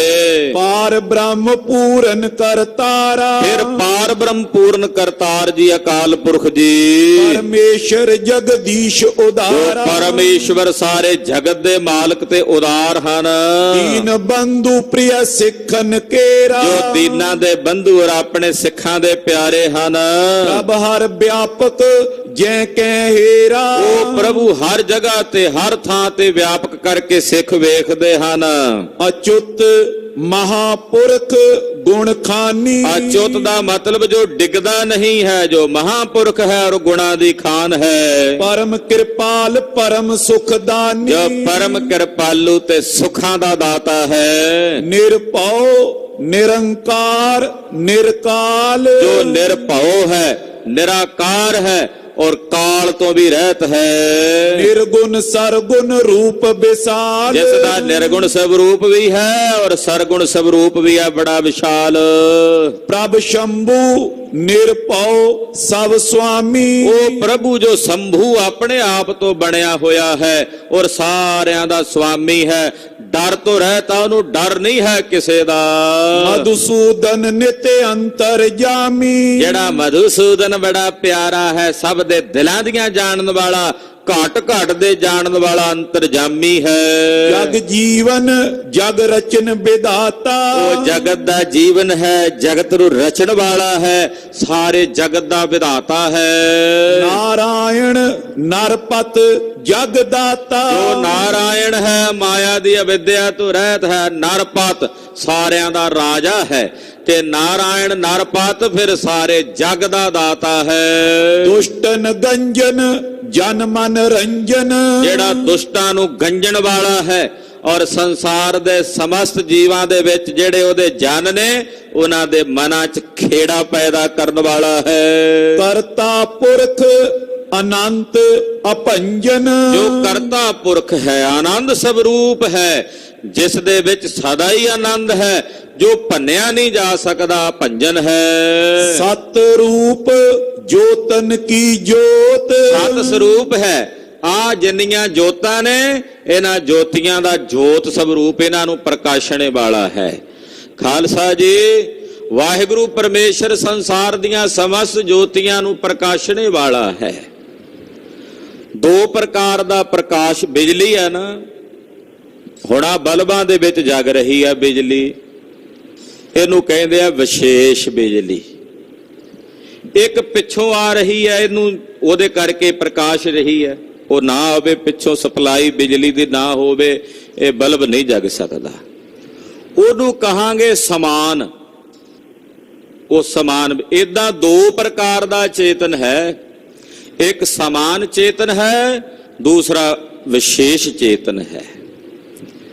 ਹੁਣ ਇਹ ਬਲਬ ਦੇ ਜਿਹੜੇ ਪ੍ਰਕਾਸ਼ ਨੇ ਜਗ ਰਹੇ ਨੇ, ਇਹਦੇ ਵਿੱਚ ਜਿੰਨੀ ਸ਼ਕਤੀ ਹੈ, ਔਰ ਜਿਹੜੀ ਪਿੱਛੋਂ ਸਪਲਾਈ ਆ ਰਹੀ ਹੈ ਬਿਜਲੀ ਦੀ, ਉਹਦੀ ਜਿਹੜੀ ਸ਼ਕਤੀ ਹੈ ਉਹ ਇਹਦੇ ਨਾਲੋਂ ਕਈ ਗੁਣਾ ਵੱਧ ਹੈ। ਇਹਦੇ ਨਾਲੋਂ ਕਈ ਗੁਣਾ ਵੱਧ ਪਾਵਰਫੁਲ ਹੈ ਪਿੱਛੋਂ ਜਿੱਥੋਂ ਆ ਰਹੀ ਹੈ ਬਿਜਲੀ। ਇਹਦੇ ਵਿੱਚ ਤਾਂ ਕੁਝ ਖਾਸ ਅਵਧੀ ਹੋਵੇਗੀ, ਹੱਦ ਹੋਵੇਗੀ, ਪਰ ਇਹ ਬਲਬ ਦੇ ਵਿੱਚ ਜਿਹੜਾ ਪ੍ਰਕਾਸ਼ ਹੈ, ਕਿ ਜਿਹੜੀ ਪਿੱਛੋਂ ਬਿਜਲੀ ਆ ਰਹੀ ਹੈ ਉਹਦੇ ਵਿੱਚ ਉਹ ਪ੍ਰਕਾਸ਼ ਹੈ ਨਹੀਂ ਨਾ ਹੈ। ਉਹਦੇ 'ਚ ਸ਼ਕਤੀ ਹੈ ਇਸ ਨੂੰ ਪ੍ਰਕਾਸ਼ ਦੇਣ ਦੀ, ਪਰ ਉਹਦੇ ਵਿੱਚ ਆਪ ਪ੍ਰਕਾਸ਼ ਨਹੀਂ ਹੈ। ਇਹਦੇ ਨਾਲੋਂ ਕਈ ਗੁਣਾ ਵੱਧ ਸ਼ਕਤੀਸ਼ਾਲੀ ਵੀ ਹੈ ਉਹ ਬਿਜਲੀ। ਇਨ ਬਿਨ ਇਸੇ ਤਰ੍ਹਾਂ ਆਪਾਂ ਜਿੰਨੇ ਵੀ ਜੀਵ ਹਾਂ, ਸਾਰੇ ਬਲਬਾਂ ਦੇ ਸਮਾਨ ਕਹਿ ਲਈਏ ਵੀ ਵਿਸ਼ੇਸ਼ ਚੇਤਨ ਹਾਂ। ਸਾਡੇ ਅੰਦਰ ਜਿਹੜਾ ਪ੍ਰਕਾਸ਼ ਹੈ ਉਹ ਸਮਾਨ ਚੇਤਨ ਦਾ ਹੈ। ਸਾਡੀ ਇਸ ਵਿਸ਼ੇਸ਼ ਚੇਤਨਾ ਨਾਲੋਂ ਸਮਾਨ ਚੇਤਨਾ ਦੇ ਵਿੱਚ ਬਹੁਤ ਜ਼ਿਆਦਾ ਸ਼ਕਤੀ, ਅਸੀਮ ਸ਼ਕਤੀ ਹੈ। ਉਹ ਸ਼ਕਤੀ ਦਾ ਆਦਿ ਅੰਤ ਨਹੀਂ ਹੈ, ਉਹ ਕੁਟਸਥ ਹੈ, ਸਦਾ ਇੱਕ ਰਸ ਰਹਿੰਦੀ ਹੈ। ਇਹ ਬਿਰਸ ਵੀ ਸਕਦੀ ਹੈ, ਉਹ ਪਿੱਛੋਂ ਆ ਰਹੀ ਸਮਾਨ ਸਰੂਪ ਹੈ। ਉਹਦੇ ਵਿੱਚ ਪ੍ਰਕਾਸ਼ ਨਹੀਂ, ਉਹ ਨਿਰਾਕਾਰ ਸਵਰੂਪ ਹੈ, ਔਰ ਅਸੀਂ ਵਿਸ਼ੇਸ਼ ਚੇਤਨ ਹੋਣ ਕਰਕੇ ਆਕਾਰ ਸਵਰੂਪ ਹਾਂ। ਤੇ ਸੰਸਾਰ ਦੇ ਜਿਤਨੇ ਜੀਵ ਨੇ, ਇਹਨਾਂ ਵਿੱਚ ਜਿਤਨਾ ਪ੍ਰਕਾਸ਼ ਹੈ, ਉਹਦੇ ਵਿੱਚ ਜਿਹੜੀ ਜੋਤੀ ਹੈ ਉਹ ਅਕਾਲ ਪੁਰਖ ਪਰਮੇਸ਼ਰ ਦੀ ਹੈ, ਸਮਾਨ ਚੇਤਨ। ਦੂਸਰੀ ਉਦਾਹਰਣ ਇਸ ਨੂੰ ਹੋਰ ਸਪਸ਼ਟ ਕਰਨ ਲਈ ਸਮਝ ਲਈਏ। ਲੱਕੜ ਹੁੰਦੀ ਹੈ ਨਾ, ਇਹ ਬਨਸਪਤੀ ਸਾਰੀ ਵਿੱਚ ਅੱਗ ਹੈ, ਬਨਸਪਤੀ 'ਚ ਸਾਰੀ 'ਚ, ਪਰ ਇੱਕ ਲੱਕੜ ਰੱਖ ਦਿਓ, ਚਾਹ ਦਾ ਗਲਾਸ ਨਹੀਂ ਬਣਾ ਸਕਦੇ ਆਪਾਂ ਵੀ ਇੱਕ ਚਾਹ ਦਾ ਕੱਪ ਤਿਆਰ ਕਰ ਲਈਏ। ਉਹਦੇ ਲਈ ਉਹਦੇ 'ਚੋਂ ਅੱਗ ਪੈਦਾ ਕਰਨੀ ਪੈਂਦੀ ਹੈ। ਉਹ ਅਗਨੀ ਪੈਦਾ ਹੋ ਗਈ, ਜਿਹੜੀ ਉਹ ਅਗਨੀ ਪੈਦਾ ਹੋਈ ਉਹ ਵਿਸ਼ੇਸ਼ ਅਗਨੀ ਹੈ। ਜਿਹੜੀ ਉਹ ਹੁਣ ਉਹ ਪੈਦਾ ਹੋਈ ਹੈ ਕਿ ਲੱਕੜ ਵਿੱਚ ਪਹਿਲਾਂ ਅੱਗ ਨਹੀਂ ਸੀ, ਲੱਕੜ ਵਿੱਚ ਸੀ ਤਾਂ ਪੈਦਾ ਹੋਈ ਹੈ ਨਾ। ਲੱਕੜੀ ਵਿੱਚ ਅਗਨੀ ਨਹੀਂ ਹੁੰਦੀ, ਕਿਵੇਂ ਪੈਦਾ ਹੋ ਜਾਂਦੀ? ਪੱਥਰ ਨੂੰ ਅਸੀਂ ਅੱਗ ਲਾਈਏ, ਪੱਥਰ ਨੂੰ ਅੱਗ ਤਾਂ ਨਹੀਂ ਫੜਦੀ। ਲੱਕੜੀ ਵਿੱਚ, ਬਨਸਪਤੀ ਵਿੱਚ ਅਗਨੀ ਹੈ, ਉਹਨੂੰ ਅਗਨੀ ਲਾਈ, ਉਹਦੇ ਅੰਦਰ ਦੀ ਅਗਨੀ, ਪਰ ਉਹ ਕੁਝ ਜਿੰਨਾ ਚਿਰ ਬਾਲਣ ਪਾਈ ਜਾਵਾਂਗੇ ਬਲਦੀ ਜਾਏਗੀ, ਫਿਰ ਉਹ ਬਿਨਸ ਵੀ ਜਾਏਗੀ। ਕੁਝ ਸਮੇਂ ਬਾਅਦ ਜੋ ਕਾਰਜ ਕਰਨ ਲਈ ਉਹ ਅੱਗ ਬਾਲੀ ਹੈ, ਮੁੜ ਕੇ ਖਤਮ ਹੋ ਗਈ। ਪਰ ਉਹ ਵਿਸ਼ੇਸ਼ ਖਤਮ ਹੋਈ ਜੋ ਸਮਾਨ ਰੂਪ ਵਿੱਚ ਸੀ, ਉਹ ਤਾਂ ਸਾਰੀ ਬਨਸਪਤੀ ਵਿੱਚ ਉਸੇ ਤਰ੍ਹਾਂ ਹੀ ਹੈ। ਇਸੇ ਤਰ੍ਹਾਂ ਵਿਸ਼ੇਸ਼ ਚੇਤਨ ਜਦੋਂ ਜੀਵਾਂ ਦੇ ਰੂਪ ਦੇ ਵਿੱਚ ਪੈਦਾ ਹੁੰਦਾ ਹੈ, ਜੋ ਉਪਜਦਾ ਹੈ, ਫਿਰ ਉਹ ਬਿਨਸਦਾ ਵੀ ਹੈ। ਪਰ ਸਮਾਨ ਰੂਪ ਦੇ ਵਿੱਚ ਜੋ ਵਿਆਪਕ ਹੈ, ਕੁਟਸਥ ਹੈ ਸਾਰੇ ਪਾਸੇ, ਉਸ ਦਾ ਕਦੇ ਵੀ ਵਿਨਾਸ਼ ਨਹੀਂ ਹੁੰਦਾ। ਉਹ ਅਕਾਲ ਪੁਰਖ, ਉਹ ਜੋਤੀਆਂ ਦੀ ਜੋਤ। ਇਸ ਕਰਕੇ ਭਾਈ ਸਾਹਿਬ ਇੱਥੇ ਕਹਿ ਰਹੇ ਨੇ, ਸਤ ਰੂਪ ਜੋਤਨ ਕੀ ਜੋਤ। ਉਹ ਸਤ ਸਵਰੂਪ ਹੈ, ਉਹ ਜਿਤਨੀਆਂ ਜੋਤੀਆਂ ਨੇ ਉਹਨਾਂ ਨੂੰ ਜੋਤ ਦੇ ਕੇ ਪ੍ਰਕਾਸ਼ਣੇ ਵਾਲਾ ਹੈ। ਜੈ ਸੱਤਾ ਤੇ ਜਗਤ ਉਦੋਤ, ਜਿਸ ਦੀ ਸੱਤਾ ਤੋਂ ਇਹ ਜਗਤ ਪੈਦਾ ਹੁੰਦਾ ਹੈ, ਇਹ ਸੰਸਾਰ। ਜਿਵੇਂ ਸਮਾਨ ਚੇਤਨ ਤੋਂ ਹੀ ਵਿਸ਼ੇਸ਼ ਚੇਤਨ ਪੈਦਾ ਹੋਇਆ, ਸਮਾਨ ਅਗਨੀ ਤੋਂ ਹੀ ਵਿਸ਼ੇਸ਼ ਅਗਨੀ ਪੈਦਾ ਹੋਈ ਹੈ। ਪਰਮਾਤਮ ਨਰ ਹਰ ਅਬਿਨਾਸ਼ੀ। ਉਹ ਪਰਮਾਤਮ ਹੈ, ਨਰਾਂ ਨੂੰ ਹਰਿਆਂ ਭਰਿਆਂ ਕਰਨ ਵਾਲਾ ਬਿਨਾਸ਼ੀ ਹੈ। ਰੂਪ ਨ ਰੰਗ ਨ ਕਟ ਕਟ ਵਾਸੀ। ਜਿਸ ਦਾ ਨਾ ਕੋਈ ਰੂਪ ਹੈ, ਨਾ ਰੰਗ ਹੈ, ਨਾ ਚਿਹਨ ਹੈ, ਨਾ ਵਰਨ ਹੈ, ਜੋ ਘਟ ਘਟ ਵਿੱਚ ਵਸਦਾ। ਪੁਰਸ਼ੋਤਮ ਪਾਵਨ ਦੁਖ ਹਾਰੀ। ਜੋ ਪੁਰਸ਼ੋਤਮ ਉੱਤਮ ਪੁਰਸ਼ ਹੈ, ਪਾਵਨ ਹੈ, ਦੁੱਖਾਂ ਨੂੰ ਹਰਨ ਵਾਲਾ। ਮਹਿਦ ਮਨੋਹਰ ਆਨੰਦਕਾਰੀ। ਵੱਡਿਆਂ ਤੋਂ ਵੱਡਾ ਮਨਾਂ ਨੂੰ ਹਰਨ ਵਾਲਾ ਹੈ ਔਰ ਆਨੰਦ ਦੇਣ ਵਾਲਾ ਹੈ। ਪਦਮਾ ਪਤ ਮਾਧਵ ਗੋਬਿੰਦ।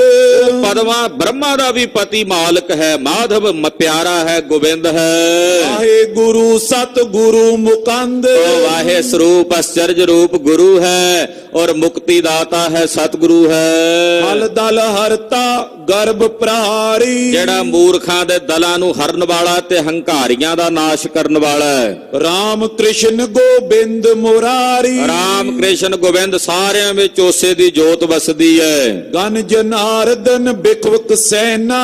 ਜਿਤਨੇ ਗਨ ਜਨਾਰਦਨ ਬਿਰਖਕ ਆਤਕ ਸੈਨਾ ਹੈ। ਮਲ ਮਲ ਹਰਤਾ ਪੰਕਜ ਨੈਨਾ। ਸਭ ਵਿੱਚ ਉਹੀ ਬਸਦਾ, ਪਾਪਾਂ ਨੂੰ ਹਰਨ ਵਾਲਾ ਕਮਲ ਨੈਣ ਹੈ ਉਹ ਪਰਮੇਸ਼ਰ। ਜੋਗੇਸ਼ਵਰ ਕੇ ਧਿਆਨ ਬਸਈਆ। ਵੱਡੇ ਵੱਡੇ ਜੋਗੀਸ਼ਰਾਂ ਦੇ ਧਿਆਨ ਵਿੱਚ ਵਸਦਾ ਹੈ। ਸ਼ਿਆਮ ਰੂਪ ਆਨੂਪ ਸੋਹਈਆ। ਸ਼ਿਆਮ ਸੁੰਦਰ ਵੀ ਕਿਹਾ ਜਾਂਦਾ, ਜਿਸ ਦਾ ਅਰੂਪ ਉਪਮਾ ਤੋਂ ਰਹਿਤ ਸੋਭਨੀਕ ਹੈ। ਖੜਗ ਕੇਤ ਅਸਕੇਤ ਨਿਰੰਜਨ। ਜਿਸ ਦੇ ਧਵਜ ਦੇ ਵਿੱਚ ਖੜਗ ਹੈ, ਖੰਡਾ ਹੈ, ਅਸਕੇਤ ਜਿਸ ਦੇ ਹੱਥ ਵਿੱਚ, ਜੋ ਨਿਰੰਜਨ ਮਾਇਆ ਦੀ ਕਾਲਖ ਤੋਂ ਰਹਿਤ ਹੈ। ਭਗਤਨ ਪ੍ਰਿਏ ਪਵ ਪਿਆਨ ਪ੍ਰਭੰਜਨ। ਜੋ ਭਗਤਾਂ ਦਾ ਪਿਆਰਾ ਹੈ ਔਰ ਆਪਣੇ ਸੇਵਕਾਂ ਦੇ ਡਰਾਂ ਨੂੰ ਭੰਨਣ ਵਾਲਾ। ਮਹਾਕਾਲ ਬੜ ਉਗਰ ਸਰੂਪ। ਕਾਲ ਦਾ ਵੀ ਕਾਲ, ਮਹਾਕਾਲ ਤੇ ਵੱਡਾ ਉਗਰ ਸਰੂਪ ਵੀ ਉਸੇ ਦਾ ਹੈ। ਸ਼ਾਹਨ ਸ਼ਾਹ ਭੂਪ ਗਨ ਭੂਪ। ਸ਼ਾਹਾਂ ਦਾ ਸ਼ਾਹ ਤੇ ਰਾਜਿਆਂ ਦਾ ਰਾਜਾ ਹੈ। ਇਤਿਆਦਿਕ ਜੈ ਨਾਮ ਅਪਾਰਾ। ਇਤਿਆਦਿਕ ਬੇਅੰਤੀ ਨਾਂ ਨੇ ਜਿਹੜੇ ਪਰਮੇਸ਼ਰ ਦੇ। ਕਰ ਵਿਸਤਾਰ ਨ ਪਈਤ ਪਾਰਾ। ਜਿਨ੍ਹਾਂ ਦਾ ਵਿਸਥਾਰ ਕੀਤਿਆਂ ਪਾਰਾਵਾਰ ਨਹੀਂ ਪਾਇਆ ਜਾ ਸਕਦਾ। ਸਿਮਰਨ ਕਰਨ ਲੈਨ ਰਸ ਰਸਨਾ। ਇਹ ਗੁਰਮੁਖੋ ਦਾ ਸਿਮਰਨ ਕਰਕੇ ਆਪਣੀ ਰਸਨਾ ਨਾਲ ਰਸ ਲਿਆ ਕਰੋ। ਸਦਾ ਸੁਖੇਨ ਪਰੇ ਜਮ ਬਸਨਾ। ਤੇ ਸਦਾ ਸੁਖੀ ਰਹੋਗੇ, ਜੰਮਾਂ ਦੇ ਵਸ ਨਹੀਂ ਪਵੋਗੇ। ਜੋ ਕ੍ਰਿਤ ਕਰੇ ਮਾਨ ਸੋ ਆਛੇ। ਜਿਹੜਾ ਸਾਡਾ ਇਹ ਬਚਨ ਮੰਨ ਕੇ ਇਸ ਕਿਰਤ ਨੂੰ ਕਰੇਗਾ, ਤਿਸ ਮੈਂ ਰਹੋ ਹਰਖਤ ਸੁਖ ਬਾਂਚੇ। ਉਹ ਫਿਰ ਉਸੇ ਵਿੱਚ ਹੀ ਸੁਖ ਮਾਣ ਕੇ ਖੇੜੇ 'ਚ ਰਹਿਣਗੇ। ਤਨ ਹੰਤਾ ਕੋ ਤਿਆਗਨ ਕਰੀਏ। ਸਰੀਰ ਦੀ ਹੰਗਤਾ ਨੂੰ ਛੱਡ ਦਿਓ ਪ੍ਰਭੂ ਰਜ਼ਾਏ ਹਰਖ ਅਨੁਸਰ। ਔਰ ਰੱਬ ਦੀ ਰਜ਼ਾ ਵਿੱਚ ਖੁਸ਼ ਰਹੋ, ਪ੍ਰਸੰਨ ਰਹੋ। ਤੀਨੋਂ ਸਾਧਨ ਕੇਵਲ ਕੇਰੇ। ਇਹ ਤਿੰਨੇ ਸਾਧਨ ਮੁਕਤੀ ਦੇ ਹਨ। ਸਤਿਗੁਰ ਦਏ ਬਤਾਏ ਬਡੇਰੇ। ਸਤਿਗੁਰੂ ਜੀ ਨੇ ਵੱਡੇ ਕਰਕੇ ਦੱਸੇ ਸਾਧਨ ਖਾਲਸੇ ਨੂੰ। ਪਾਣਾ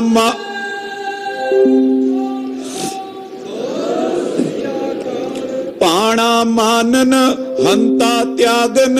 ਕਿਹੜੇ ਤਿੰਨ ਸਾਧਨ? ਪਹਿਲਾ ਭਾਣਾ ਮੰਨਣਾ, ਦੂਜਾ ਹੰਗਤਾ ਨੂੰ ਤਿਆਗਣਾ, ਸਤ ਨਾਮ ਸਿਮਰਨ ਲਿਵ ਲਾਗਨ। ਔਰ ਤੀਜਾ ਲਿਵ ਲਾ ਕੇ ਸੱਚੇ ਨਾਮ ਦਾ ਸਿਮਰਨ ਕਰਨਾ। ਇਹ ਤਿੰਨ ਰਾਹ ਦੱਸੇ ਮਹਾਰਾਜ ਜੀ ਨੇ ਮੁਕਤੀ ਦੇ। ਇਹੀ ਪਰਮ ਪਦ ਕੋ ਪਹੁੰਚਾਵੇ। ਇਹੀ ਤਿੰਨੇ ਰਸਤੇ ਨੇ ਜਿਹੜੇ ਪਰਮ ਪਦਵੀ ਨੂੰ ਪਹੁੰਚਾਉਂਦੇ ਹਨ। ਕਿਰਪਾ ਜਿਨੋ ਪਰ ਸੋ ਚੱਲ ਜਾਵੇ। ਪਰ ਜਿਨ੍ਹਾਂ ਤੇ ਕਿਰਪਾ ਹੁੰਦੀ ਆ ਉਹ ਇਹਨਾਂ ਤਿੰਨਾਂ ਰਾਹਾਂ ਦੇ ਪੰਧ ਹੀ ਬਣਦੇ ਹਨ।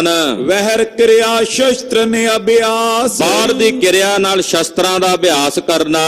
ਪਾਪੀ ਦੁਸ਼ਟਨ ਕਰਨ ਬਿਨਾਸ਼। ਪਾਪੀਆਂ ਦੁਸ਼ਟਾਂ ਮਲੇਛਾਂ ਦਾ ਨਾਸ਼ ਕਰਨਾ। ਸਤਿਗੁਰ ਕਰੀ ਪਰਮ ਬਖਸ਼ੀਸ਼। ਪਰ ਅੰਦਰੋਂ ਏਦਾਂ ਦੀ ਬਿਰਤੀ ਰੱਖਣੀ ਹੈ, ਬਖਸ਼ਿਸ਼ ਮਹਾਰਾਜ ਜੀ ਨੇ ਕੀਤੀ। ਜਗ ਕੇ ਸੁਖ ਮਿਲਬੋ ਜਗਦੀਸ਼। ਜਗਤ ਦੇ ਸੁਖ ਤੇ ਜਗਦੀਸ਼ ਨੂੰ ਮਿਲਣ ਦੇ ਦੋਵੇਂ ਸਾਧਨ ਮਹਾਰਾਜ ਜੀ ਨੇ ਦੱਸ ਦਿੱਤੇ। ਬੜੇ ਭਾਗ ਜਾਗੇ ਜਿਨ ਕੇਰੇ। ਜਿਨ੍ਹਾਂ ਦੇ ਵੱਡੇ ਭਾਗ ਜਾਗੇ ਹਨ, ਚਲੇ ਸੁਮਾਰਗ ਇਸੀ ਅਛੇਰੇ। ਉਹ ਇਸ ਰਸਤੇ ਤੇ ਚੱਲਦੇ ਹਨ। ਜਿਮ ਅਰਜਨ ਸੰਗ ਪਾਖੀ ਗੀਤਾ। ਕਹਿੰਦੇ ਜਿਵੇਂ ਭਗਵਾਨ ਕ੍ਰਿਸ਼ਨ ਜੀ ਨੇ ਅਰਜਨ ਨੂੰ ਗੀਤਾ ਦਾ ਉਪਦੇਸ਼ ਦਿੱਤਾ ਸੀ ਕਰਮ ਫਲਨ ਤੇ ਰਹੋ ਅਤੀਤਾ। ਕਿ ਕਰਮ ਕਰਕੇ ਉਹਦੇ ਫਲ ਦੀ ਇੱਛਾ ਨਹੀਂ ਰੱਖਣੀ। ਧਰਮ ਤਰਨ ਆਯੁਧ ਕੋ ਕਰੀਏ। ਇਹ ਤਾਂ ਧਰਮ ਧਾਰਨ ਕਰਨਾ ਤੇ ਸ਼ਸਤਰ ਧਾਰੀ ਬਿਰਤੀ ਰੱਖਣੀ। ਆਪਨੋ ਸਾਖੀ ਰੂਪ ਵਿਚਰੀਏ। ਆਪਣਾ ਆਪਣਾ ਸਾਖੀ ਰੂਪ ਕਰਕੇ ਜਾਣਦਾ ਵੀ ਮੈਂ ਸਰੀਰ ਨਹੀਂ ਆਤਮਾ ਹਾਂ। तथा खालसे प्रत उपदेश ਉਦਾਂ ਦਾ ਹੀ ਉਪਦੇਸ਼ ਮਹਾਰਾਜ ਜੀ ਨੇ ਖਾਲਸੇ ਪ੍ਰਤੀ ਕੀਤਾ ਹੈ। सतनाम को भजन ਔਰ हमेश ਸੱਚੇ ਨਾਮ ਦਾ ਭਜਨ ਕਰਨਾ ਹਮੇਸ਼ਾ। महर करम रण करन मान ਬਾਹਰਲਾ ਕਰਮ ਜੰਗ ਯੁੱਧ ਕਰਨਾ, ਪਰ ਅੰਦਰੋਂ ਭਜਨ ਵੀ ਕਰਨਾ, ਨਾਮ ਜਪਣਾ। करो सदा सब विद सुख ठाने ਬਾਹਰੋਂ ਬਿਰਤੀ ਸਿਪਾਹੀ ਦੀ ਔਰ ਅੰਦਰੋਂ ਸੰਤ ਬਿਰਤੀ ਰੱਖਣੀ ਹੈ। ਦੋਵੇਂ ਬਿਰਤੀਆਂ ਮਹਾਰਾਜ ਜੀ ਨੇ ਖਾਲਸੇ ਨੂੰ ਦੱਸ ਦਿੱਤੀਆਂ। करे शुद्ध मन की तज मैल ਜਿਹੜੇ ਮਨ ਦੀ ਮੈਲ ਨੂੰ ਛੱਡ ਕੇ ਇਸ ਤਰ੍ਹਾਂ ਹਿਰਦਾ ਸ਼ੁੱਧ ਕਰ ਲੈਂਦੇ ਹਨ, गमने संत भगत जिस गैल ਉਹ ਸੰਤ ਭਗਤ ਇਸ ਰਾਹ ਤੇ ਚੱਲ ਪੈਂਦੇ ਨੇ। सकल खालसे को गुर दयो ਸਾਰੇ ਖਾਲਸੇ ਨੂੰ ਮਹਾਰਾਜ ਜੀ ਨੇ ਵੱਡਾ ਗੁਰ ਬਖਸ਼ਿਆ। जिनके भाग बड़े तिन लयो ਇਹਨਾਂ ਦੇ ਵੱਡੇ ਭਾਗ ਨੇ, ਉਹਨਾਂ ਨੇ ਇਸ ਗੁਰ ਨੂੰ ਜਾਣਿਆ।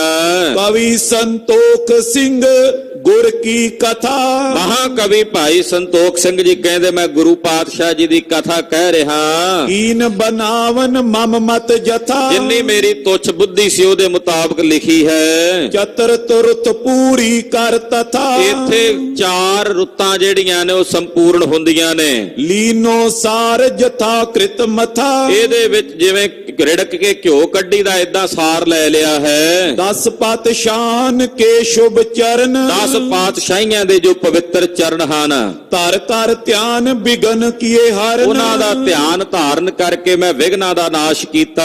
ਅਬਿਲਾਖਾਂ ਨਿਜ ਪੂਰਨ ਕਰੀ ਆਪਣੇ ਮਨ ਦੀ ਅਭਿਲਾਖਾ ਪੂਰੀ ਕੀਤੀ ਵੀ ਗੁਰੂ ਸਾਹਿਬ ਦੀ ਕਥਾ ਮੇਰੇ ਕੋਲ ਹੋ ਜਾਵੇ। ਦੁਸ਼ਟਨ ਕੀ ਮਤ ਕਛ ਨੈ ਅਰੀ ਦੁਸ਼ਟਾਂ ਮਲੇਛਾਂ ਦੀ ਕੋਈ ਮਤ ਨਹੀਂ ਅੜ ਸਕੀ।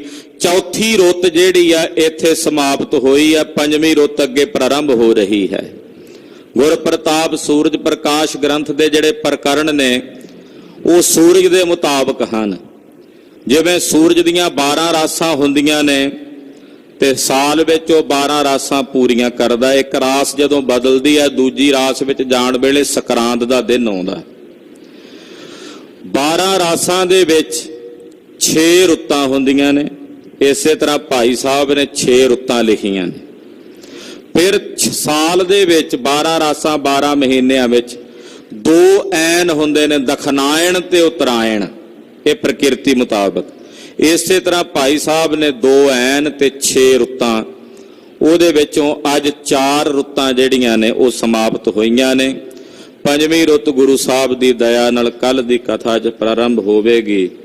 ਗੁਰੂ ਪਾਤਸ਼ਾਹ ਦਾ ਜਸ ਕਰਦਿਆਂ ਹੋਈਆਂ ਭੁੱਲਾਂ ਚੁੱਕਾਂ ਦੀ ਖਿਮਾ। ਵਾਹਿਗੁਰੂ ਵਾਹਿਗੁਰੂ ਵਾਹਿਗੁਰੂ ਵਾਹਿਗੁਰੂ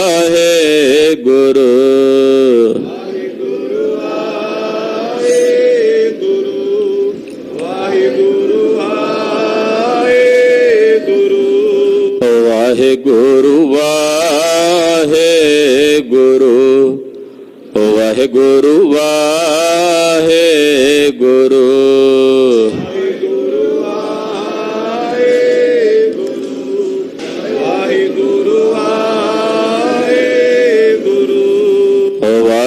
ਵਾਹਿਗੁਰੂ ਵਾਹਿਗੁਰੂ ਵਾਹਿਗੁਰੂ ਵਾਹਿਗੁਰੂ ਵਾਹਿਗੁਰੂ